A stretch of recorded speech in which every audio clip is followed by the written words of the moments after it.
Okay, double displacement reactions. Now, double displacement reactions usually produce one or more of the following: either water, a gas, or a precipitate. The general form is compound plus compound. So to predict the products for this type of reaction, you have to look at your compounds and remember that a compound is always cation and then anion. Cation, anion. And then what's going to happen is the two cations will switch places. So cation A here is going to kick out cation C and take its place. So I end up with the compound AD. And then cation C will bond with anion B, and I end up with the compound CB. So it's like when you go to prom with one date and you come home with a different date. And yes, we're going to have a prom. But don't do that. Okay, so let's start with the first type. Neutralization. This is an important one. Remember, we just talked about acids and bases. So if I take an acid with a low pH, yep. So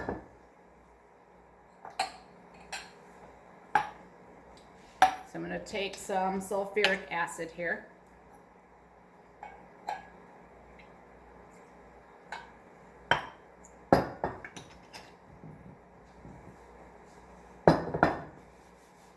And you mix it with a base.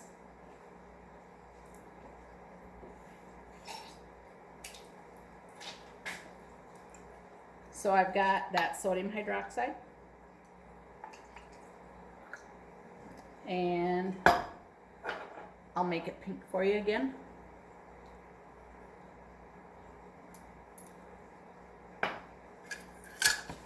Okay, so sulfuric acid, sodium hydroxide. Here's, watch carefully what's going to happen. Ready?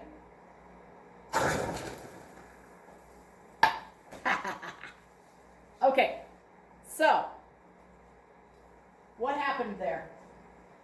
Well, I took that acid with a low pH and a base with a high pH, mixed them together, and I made water. Water has neutral pH. Anytime you make water, it's very exothermic. You saw the steam. The beaker is very, very hot. So, let's write this reaction.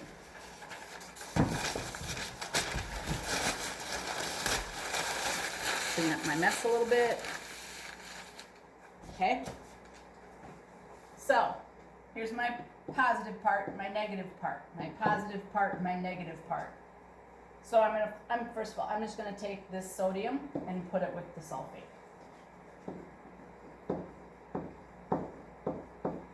+1, -2. That's dissolved. And then I'm going to take this positive and put it with this negative, HOH. What's HOH? Water. Okay. Let's balance it. Now wait, you noticed I got an energy exchange, I got a gas, so we know the reaction happened. Because I basically took two clear liquids and got another clear liquid. So how do we know a reaction happened? Well, we saw the energy exchange and the gas, so we know a reaction happened. All right, I have two sodiums on this side, so I'm going to put a 2 there. Now I have two hydrogens, so I got 4 hydrogens on the reactant side, so I need to put a 2 there. That gives me my 4 hydrogens on the product side. Now, I have sulfate, the polyatomic ion on the reactant side, and it stays sulfate on the product side, so I can count that as one thing. So I've got 1 sulfate, 1 sulfate. So then all I have to do is count my oxygen. 2 oxygens, 2 oxygens. It's balanced.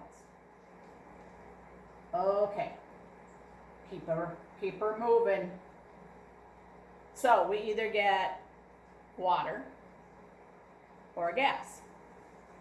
Okay. Help me clean up my mess here. I'm going to put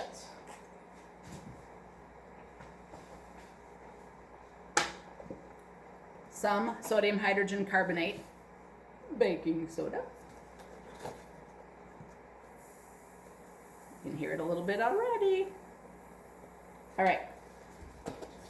And to that, so sodium hydrogen carbonate, that's baking soda. To that, I'm going to add some sulfuric acid. Getting a gas, and it's exothermic. I can feel steam.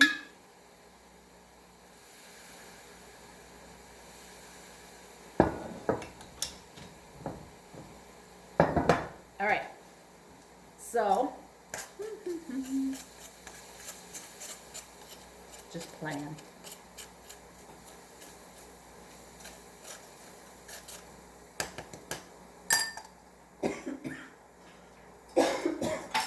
All right, so let's write this reaction. Now, let's start with this positive and that negative. So I'm going to put this together, and I'm going to get sodium sulfate again. That's dissolved. And then I'm going to get a gas. The gas, every single time you see carbonate on the reactant side, you automatically put CO2 gas on the product. Carbonate reactant, CO2 product. Got it? And then what's left? So actually I've got some oxygen from the carbonate and hydrogen. Because I don't have hydrogen here, I've got hydrogen there, I've got some hydrogen there. And there's actually some oxygen that's not bonded over here. So, you guessed it, I'm getting water. And yes, sometimes you can get 3 products. Okay, so let's balance this. Let's start with my sodium again. Okay, now that gives me carbon, 2 carbons on the reactant side. So I have to put 2 carbons, 2 there. My sulfate stays together, so I've got 1 and 1, that's good. Whenever you have hydrogens and oxygens in a reaction, save them for last. So let's look at the hydrogens. I have 2 hydrogens here and 2 here, so I have 4 on the reactant side. Well, I put a 2 there, and now I have 4 on the product side, and now I bet my oxygens are good. So I have 3 times 2, I have 6 oxygens on the reactant side. I'm not going to count those because they stayed together there. So I need 6 oxygens on my product side. Here's 2 times 2, so there's 4. 2 times 1, so there's 2. 4 plus 2, there's my 6. So it's balanced. All right, one more. So you either get water, you get a gas, or you get a precipitate. So I'm going to take some potassium iodide, and I'm short of beaker here for some reason.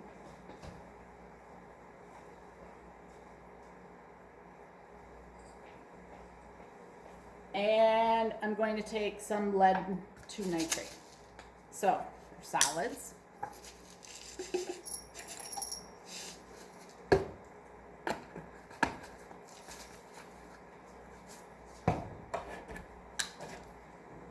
Add some water. Okay, now it's dissolving. This gets really cold. So this one's endothermic. The process of dissolving, that's a change in state. It's a physical change, but it's still a change, and there's still an energy exchange that will go with that.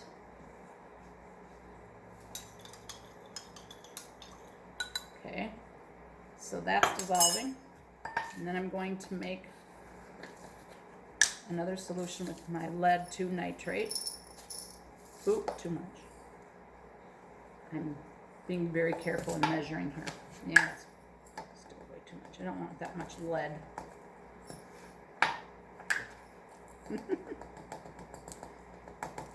All right.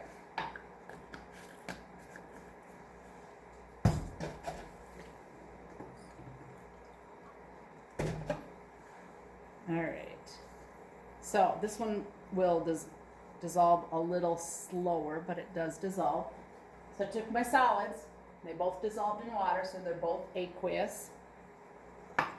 Okay, this one's all dissolved. This one's going to be close enough. Okay, you ready?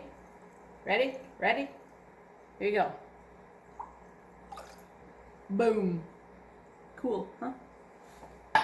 Okay, so what the heck happened? Well, I got a color change. If you guys probably cannot see this, but if you look really closely, you can see a solid in there. So I got a precipitate also. So we know that a reaction happened. So let's write our products. So my potassium, this cation, will go with this anion, and I will get potassium nitrate. Then this cation will go with this anion, and I will get lead 2 iodide. So that means that the lead is +2, iodide is -1, so crisscross. Now, which one was the precipitate? Okay. Also on the back of your periodic table, right underneath your activity series is this blue box, the solubility rules. Okay, so during double displacement reactions, in order to figure out what substance you have as a precipitate, you have to look at your solubility rules. So you start with number 1. All common salts of group 1. So all alkalis are soluble. All common acetates and nitrates are soluble. So if I look back at my reaction,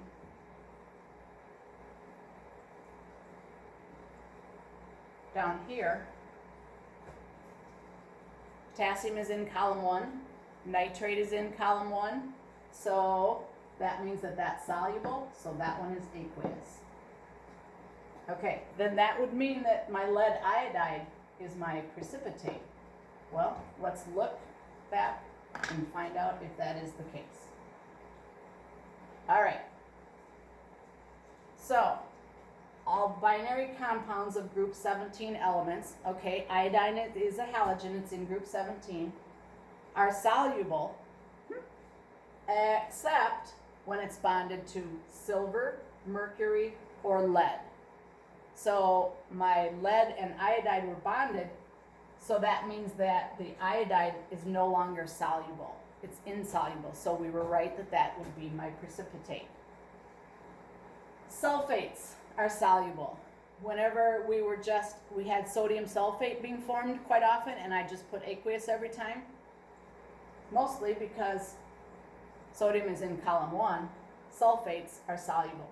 Except, so you always have to pay attention to these exceptions.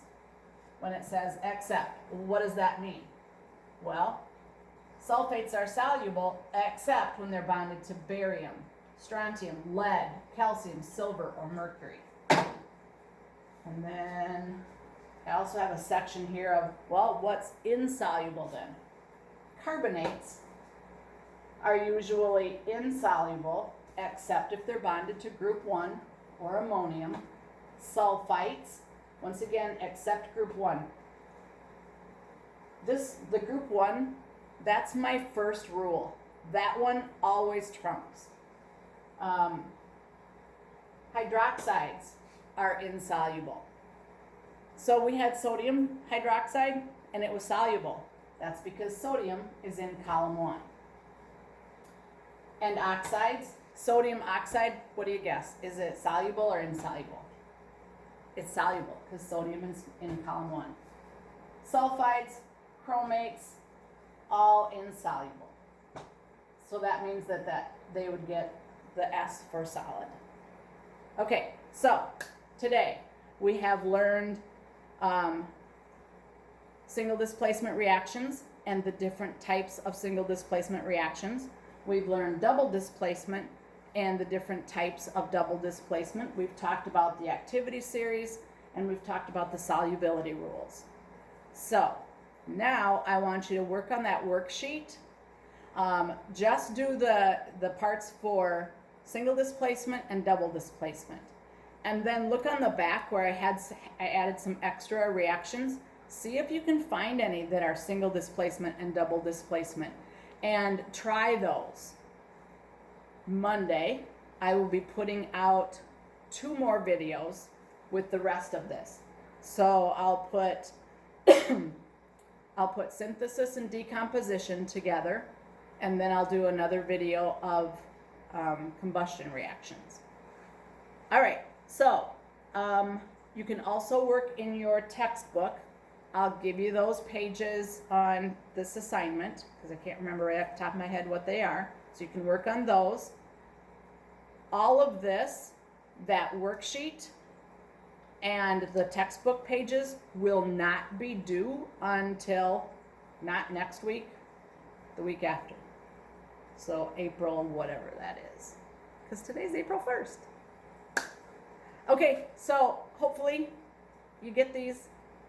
I miss you guys. Bye.